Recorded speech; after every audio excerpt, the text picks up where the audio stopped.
Rasulillah wa ala alihi wa sahbihi wa man wala.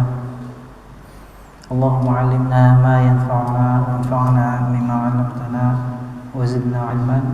Rabbi shrah li sadri wa yassir li amri wahlul 'uqdatam min lisani yafqahu qawli. Jamaah salat subuh yang insyaallah dirahmati Allah Subhanahu wa taala. Pada pertemuan yang sebelumnya kita sudah membahas tafsir surat An-Nas. Insyaallah pada subuh pagi hari ini kita akan melanjutkan pembahasan tafsir, yaitu pada tafsir surat Al-Falaq. Surat Al-Falaq adalah surat Makkiyah, diturunkan di Makkah, yang mana turunnya berbarengan dengan surat yang sebelumnya. Kita bahas surat An-Nas. Asbabun nuzulnya, sebab turunnya ayat ini juga sudah kita bahas pada pembahasan surat An-Nas, yaitu Rasulullah SAW disihir oleh seorang Yahudi. Lalu Allah Subhanahu wa taala mengabarkan kepada Rasulnya bahwasanya buhul yang digunakan untuk menyihirnya ada di sumurnya seseorang, sumur rumah seseorang.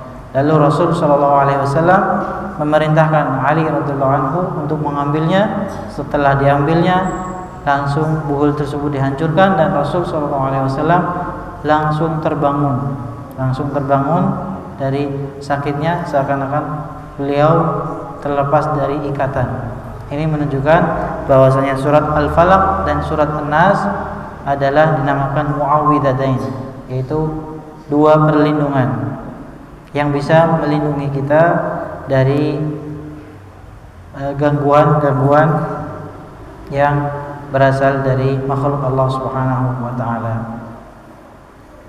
Allah Subhanahu wa taala berfirman, "Qul a'udzu birabbil falaq." Katakanlah wahai Muhammad, aku berlindung dengan satu zat yang merupakan penguasa subuh, pemilik waktu subuh.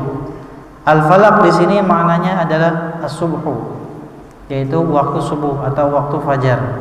Dinamakan al-falaq karena as-subhu infalaqa minal lail.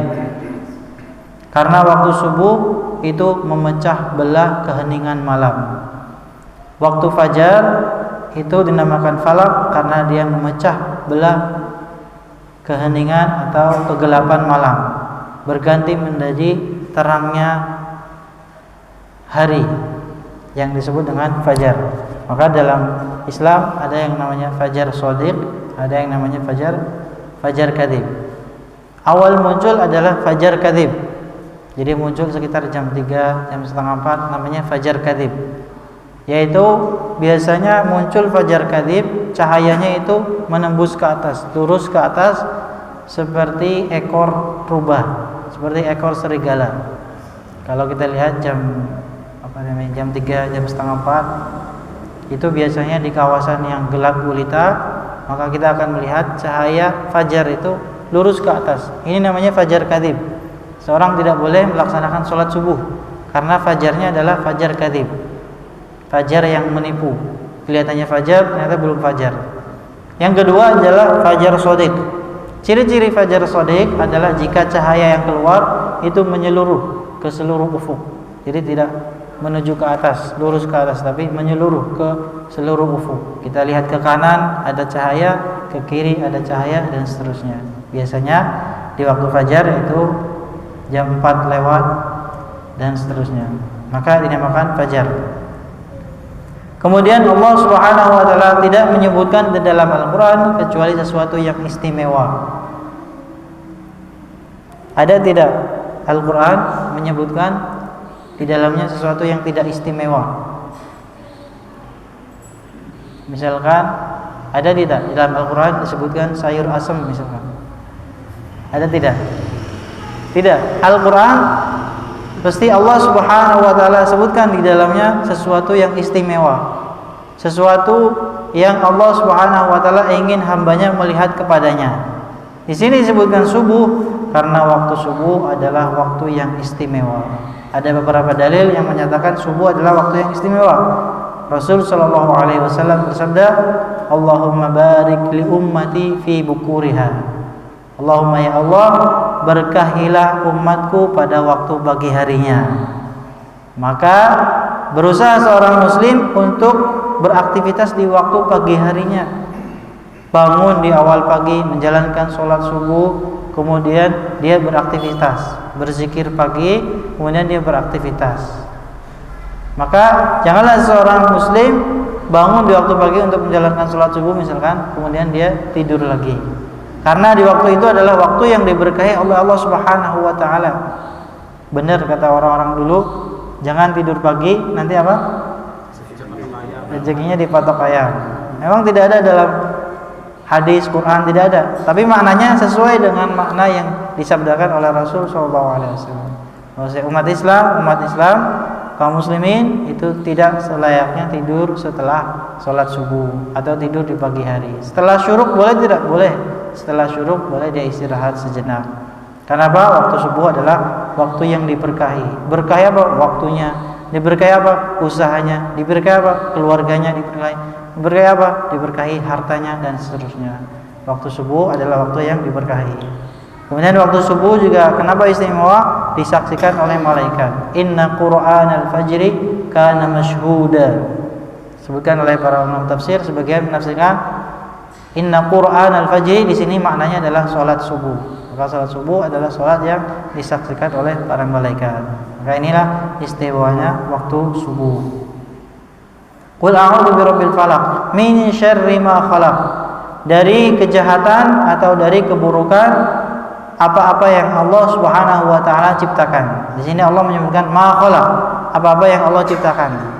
Maka Allah menyuruh kita untuk berlindung dari ciptaan Allah Subhanahu wa taala. Apa saja? Manusia, hewan, jin dan makhluk-makhluk yang lain. Maka Allah Subhanahu wa taala menyuruh kita untuk berlindung darinya.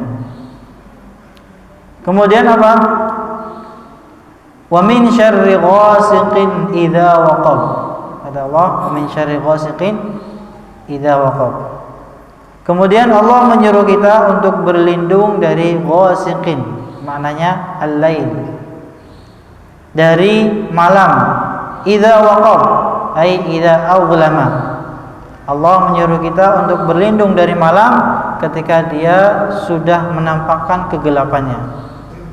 Jadi waktu malam itu gelap atau terang? Terang. Terang atau gelap? Gelap. Kalau terang namanya siang. Maka disebut dengan wasiqin idza waqab, artinya adalah dari malam ketika sudah mulai gelap. Maka Allah Subhanahu wa taala menyuruh kita untuk berlindung dari gelapnya malam. Mungkin ada di antara kita yang bertanya, kenapa? Kenapa Allah menyuruh kita berlindung dari gelapnya malam, tidak terangnya siang dan seterusnya? Karena di malam hari itulah banyak kejahatan, banyak keburukan yang mulai keluar. Betul atau tidak? Begal misalkan. Nauzubillahi min dzalik. Keluarnya siang-siang atau malam-malam? Malam-malam, jam 3 pagi, jam 12 malam dan seterusnya. Hewan-hewan yang berbisa mulai keluar biasanya malam atau siang? Malam-malam. Kalajengking, ular dan seterusnya. Setan-setan keluarnya siang atau malam? Malamnya, keluarnya malam. Makanya Rasul sallallahu alaihi wasallam menyuruh kita untuk memasukkan anak-anak ketika waktu maghrib. Kata Rasul sallallahu alaihi wasallam, masukkanlah anak-anak kalian ketika waktu maghrib. Makanya banyak kejadian. Ada anak-anak yang diculik. Diculik apa namanya? Kalau di bahasa kita galongwe atau genderuwo, intinya sama, jin. Intinya sama, yaitu jin. Maka Allah Subhanahu wa taala menyuruh kita untuk berlindung dari malam ketika sudah mulai gelap. Dan ini dibenarkan oleh Syekhul Islam Ibnu Taimiyah. Jika ada, kata beliau, jika ada laporan, jika ada kejadian manusia yang diculik oleh jin, maka itu adalah hak, maka itulah adalah kebenaran. terjadi di zamannya Syekhul Islam Ibnu Taimiyah. Karena apa? Sesuai dengan sabda Rasul sallallahu alaihi wasallam, yaitu masukkanlah anak-anak kalian ketika di waktu maghrib. Maka banyak cerita juga anak-anak yang istilahnya kerasukan atau kesurupan di waktu maghrib. Istilahnya kita apa kalau waktu maghrib? Sendakala, ya. Sendakala atau dan sebagainya. Maka bagaimana perlindungannya tadi?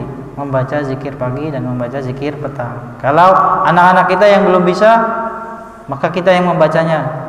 Al-Fatihah, ayat kursi, Al-Falaq, An-Nas, tiupkan ke tangan kita, usapkan ke tubuh anak kita. Atau paling simpel, u'iduka bi kalimatillahi tammati min syarri ma khalaq, tiupkan ke tangan kita, usapkan ke anak-anak kita. Maka itulah bentuk perlindungan kita kepada anak-anak kita. Wa min syarrin naffatsati fil 'uqad, dan dari kejahatan atau keburukan wanita-wanita penyihir yang meniupkan sihirnya fil 'uqad. Uqad itu artinya buhul. Jadi kenapa di sini disebutkan naffatsat, wanita-wanita penyihir, tidak laki-laki penyihir? Kenapa? Karena pada zaman dahulu penyihir paling banyak itu di kalangan perempuan. Makanya Allah Subhanahu wa taala menyebutkan naffatsat, penyihir-penyihir perempuan. Yang meniupkan sihirnya di buhul. Buhul itu apa? Semacam gulungan-gulungan. Terbuat dari apa? Terbuat dari rambut, terbuat dari foto seseorang, berbuat dari apa? Kain, pakaian seseorang, dan seterusnya. Makanya Bapak Ibu sekalian, para hadirin sekalian, berhati-hati untuk memajang foto kita di mana? Di sosial media. Kadang kita termasuk berpikir, termasuk cinta kepada keluarga, kepada anak, memajang foto di mana? Memajang foto di sosial media. Padahal itu bisa menyebabkan suatu keburukan, suatu penyakit yang namanya penyakit ain. Apa itu ain? Orang memandang kita, orang memandang keluarga kita, anak kita, istri kita, harta kita dan sebagainya. Kemudian dia tidak mengucapkan kalimat Allah, tidak mengucapkan zikir, maka syaitan masuk di situ, bisa menyebabkan keburukan pada anak-anak kita, keluarga kita, harta kita dan seterusnya. Ini banyak kejadian, khususnya di Arab sana. Di Arab sana banyak video-video beredar, orang Arab melihat ke kurma tetangganya, lalu tidak lama lagi kurmanya langsung terbakar. Ini namanya apa? Penyakit ain. Orang takjub dengan sesuatu, tidak mengatakan Masya Allah, Tabarakallah. Ada lagi di video tersebut, orang membawa secangkir minuman, entah itu teh manis, kopi. Lalu mungkin dia takjub, sewaktu itu juga gelas itu pecah. Ini menunjukkan bahwasanya manusia ketika melihat sesuatu yang dia takjub di dalamnya, ucapkanlah Masya Allah, Barakallahu fiik, Allahumma barik, dan seterusnya. Itu ketika kita melihat sesuatu yang takjub pada sesuatu, ucapkan apa tadi? Ucapkan Masya Allah, Barakallahu fiik, dan seterusnya. Nah, maka pelajarannya adalah janganlah kita sering-sering mengumbar kenikmatan kita kepada orang lain. Ada orang yang umrohnya sekali tapi pajang fotonya seumur hidup. Lalu apa yang dia sisakan untuk Allah Subhanahu wa taala dari pahalanya? Apa yang dia sisakan untuk akhiratnya? Kalau foto-foto umrohnya dia umbar terus seumur hidup, setiap hari dia upload terus, padahal umrohnya sekali. Ini yang disebut dengan ketika kita punya nikmat, punya suatu karunia Allah, janganlah kita terlalu mengumbar kepada orang lain. Ustaz, gimana dengan ayat fa amma bi ni'mati rabbika fahaddits? Ketika kamu punya nikmat, maka fahaddits. Namanya tahaddus bin ni'mah. Maksud dari ayat ini adalah ketika kamu punya harta, berarti fahadditsnya dengan apa? Dengan berbagi kepada orang lain. Ketika kamu punya harta, belilah baju yang bagus dan seterusnya. Tidak dengan menonjolkannya atau menampakkannya kepada orang lain. Kemudian wa min syarri hasidin idza hasad. Allah Subhanahu wa taala pada ayat ini menyuruh kita untuk berlindung dari orang yang hasad ketika melakukan hasadnya, ketika memperlihatkan hasadnya. Ini kenapa Allah menyuruh kita untuk berlindung dari orang yang hasad, tidak orang yang sombong, tidak orang yang ria, tidak orang yang sum'ah. Kenapa Allah Subhanahu wa taala secara spesial, secara spesifik menyebutkan orang yang hasad? Karena orang yang hasad itu memang benar-benar bisa mencelakakan kita dengan hasadnya, dengan sifat irinya, dengan sifat dengkinya. Kita bahas dulu apa artinya hasad. Hasad itu adalah tamanni zawalin ni'mah minal mahsud. Menginginkan suatu nikmat itu hilang dari seseorang. Menginginkan suatu nikmat itu hilang dari seseorang. Jadi kalau dia lihat nikmat nggak suka, pengennya nikmat itu hilang. Kalau bahasanya kita susah lihat orang senang, terus senang lihat orang susah. Pokoknya bawaannya kalau lihat orang senang dia susah, dia murung, dia sedih, dia kecewa, dia sakit hati. Tapi begitu melihat orang susah, dia langsung bergembira, dia langsung senang dan seterusnya. Ada tetangganya beli motor baru, beli mobil baru, paling hasil dari pinjaman online. Ada tetangganya diterima PNS, paling orang dalam. Ada apa lagi? Ada dan seterusnya. Maka tidak boleh kita senang melihat orang susah, susah melihat orang senang.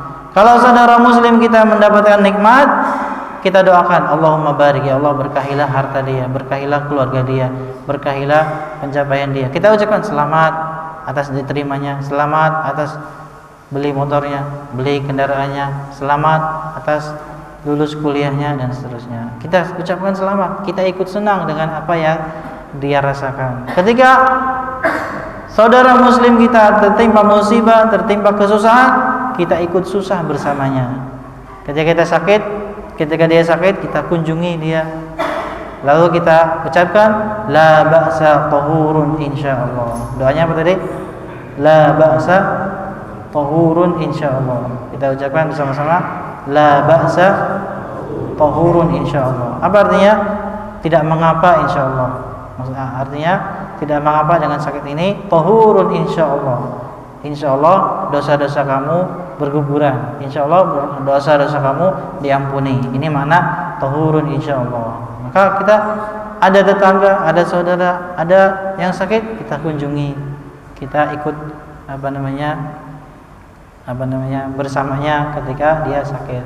Ketika dia tertimpa musibah, kita bantu dia, kebanjiran atau ada kecelakaan atau ada sesuatu, kita ikut membantunya. Kita ikut membantunya. Ini namanya dengan hasid. Maka kenapa Allah Subhanahu wa taala menyuruh kita untuk berlindung dari orang yang hasad? Karena orang yang hasad itu benar-benar bisa mencelakakan kita. Entah itu dia menampakkan kedengkiannya, keirinya, atau dia tidak menampakkan, tetapi ketika melihat kenikmatan pada kita, dia tidak mengucapkan Masya Allah, Barakallah. Itu bisa menimpa ain pada kita. Ini adalah yang bisa kita pelajari dari surat Al-Falaq. Jadi pada intinya pelajaran yang bisa kita ambil dari surat Al-Falaq adalah yang pertama, waktu subuh adalah waktu yang istimewa. Karena Allah Subhanahu wa taala memberkahi waktu ini. Allahumma barik li ummati fi bukuriha. Allah Subhanahu wa taala memberkahi umat muslim pada pagi harinya, diberkahi hartanya, diberkahi keluarganya, diberkahi ilmunya, diberkahi kesehatannya, hari-harinya penuh dengan aktivitas yang positif dan seterusnya. Kemudian yang bisa kita ambil dari pelajaran ini surat Al-Falaq juga adalah kita berlindung dari gelapnya malam, karena kejahatan-kejahatan itu banyak terjadi di malam hari. Keburukan-keburukan banyak terjadi di malam hari. Gangguan setan, gangguan manusia, gangguan hewan melata dan seterusnya. Ketika kita berlindung kepada Allah, maka insya Allah keburukan-keburukan tersebut akan dijauhkan. Kemudian termasuk yang bisa kita ambil dari surat ini adalah hindarkanlah penyakit hasad atau iri dengki dari diri kita. Iri dengki, Bapak Ibu sekalian, susah sekali untuk dihilangkan, susah sekali untuk dipraktekkan kecuali dari diri seorang mukmin. Karena seorang mukmin itu hatinya bersih, hatinya suci, tidak mau melihat orang muslim yang lain kesusahan, tidak mau kemudian melihat saudara muslimnya mengalami kepayahan. Maka ini yang disebut dengan menjauhi sifat hasad. Rasul SAW bersabda, sesungguhnya hasad itu memakan pahala-pahala kita sebagaimana sebagaimana api membakar kayu-kayu bakar. Jadi ketika kita punya penyakit hasad, penyakit iri dengki, itu akan membakar sendiri kebaikan-kebaikan kita sebagaimana api membakar kayu-kayu bakar. Maka sebisa mungkin kita menjauhi sifat hasad. Ustaz, bagaimana? Setiap manusia kan punya hasad. Ini hadis Nabi. Setiap manusia punya hasad. Setiap manusia punya iri dengki. Bapak Ibu sekalian juga ada, saya juga ada. Ini hadis Nabi. Tapi bagaimana? Seorang mukmin adalah orang yang tidak menampakkan keiriannya. Seorang mukmin adalah orang yang tidak menampakkan kedengkiannya. Bisa jadi teman kita mendapatkan hadiah umroh misalkan. Kita iri, tetapi tidak perlu menampakkannya. Tidak perlu menampakkan hasad yang ada pada kita. Itulah hakikatnya seorang mukmin. Jadi tidak perlu menampakkan hasad yang ada pada diri kita. Kita berusaha untuk menghilangkannya, meredamnya, dan seterusnya. Baik, ada pertanyaan sebelum kita akhiri? Seperti biasa.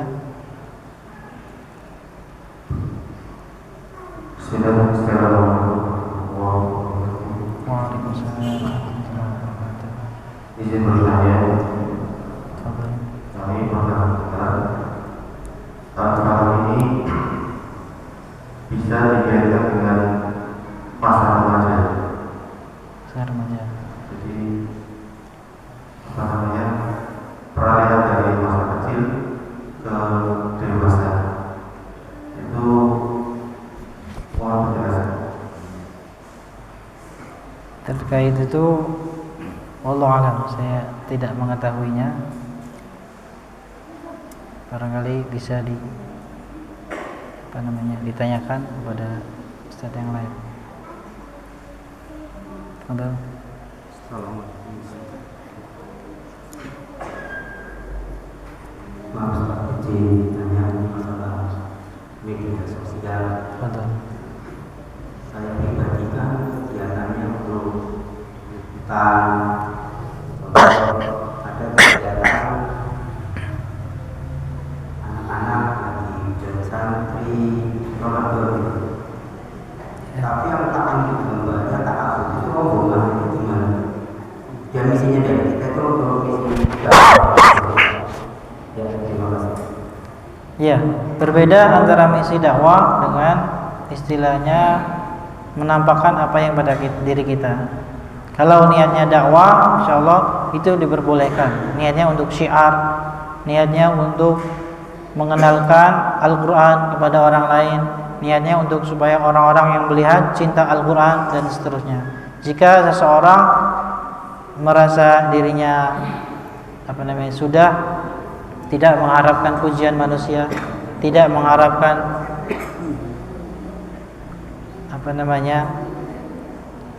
pujian dari manusia, maka dia boleh menyebarkannya. Karena apa?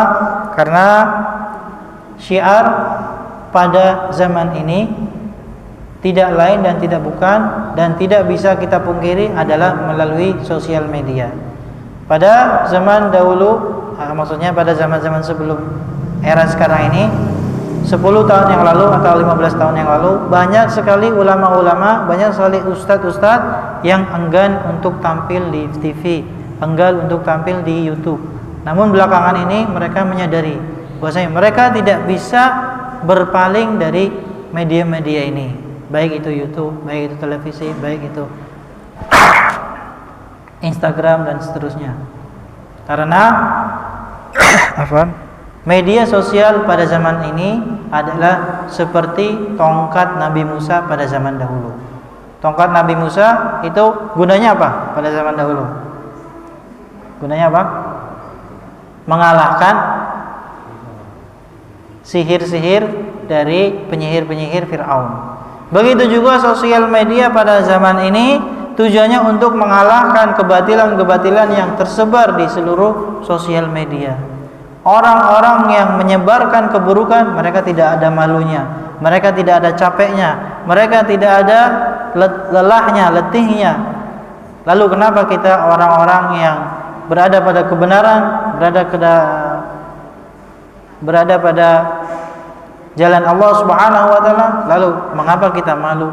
Mengapa kita merasa tidak percaya diri? Mengapa kita bersembunyi di balik kata tawadhu dan sebagainya? Maka pada zaman ini yang namanya media sosial adalah seperti tongkat Nabi Musa di zaman dahulu. Tujuannya apa? Untuk meredam kebatilan-kebatilan yang tersebar di media sosial. Jadi seseorang boleh menyebarkan konten-konten dakwah melalui media sosialnya, baik tulisan, baik video yang dia edit dan seterusnya. Insya Allah akan menjadi pemberat timbangan dia kelak di hari akhirat. Ada lagi pertanyaan? Ya. Ayahnya dulu atau anaknya dulu?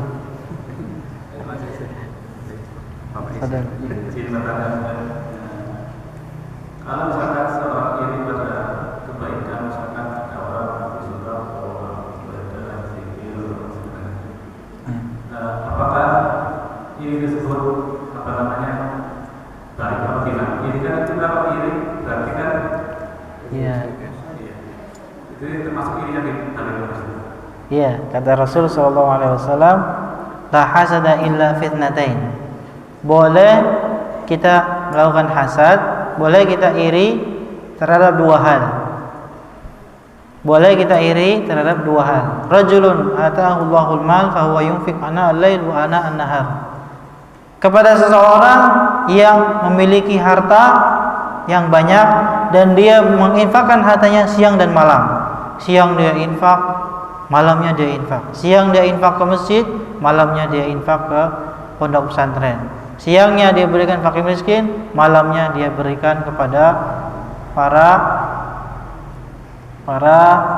apa namanya? Misalkan diberikan kepada orang-orang yang bekerja di sosial, misalkan memberikan kursi di sekolah-sekolah, memberikan bantuan dan sebagainya. Kemudian yang kedua adalah rajulun ataahullahul Qur'an fa huwa yatlu ana al-lail wa ana an-nahar. Boleh kita iri yang kedua adalah kepada seseorang yang dia diberikan Al-Qur'an oleh Allah Subhanahu wa taala, hafalan Qur'an, kemudian dia membacanya setiap pagi dan setiap malam. Maka kita boleh iri ketika ada orang yang menghafalkan Al-Qur'an 1 juz, 2 juz, 30 juz. Kemudian dia baca terus, ulang-ulang terus. Siangnya dia baca, malamnya dia baca di dalam tahajud. Kita boleh iri. Jadi boleh iri pada dua hal. Seorang yang diberikan harta, kemudian dia berinfak siang dan malam. Seseorang yang diberikan Al-Quran, kemudian dia bacakan siang dan malam. Jadi boleh iri pada dua hal. Selain itu boleh tidak? Selain itu tidak boleh. Selain itu tidak boleh. Silakan.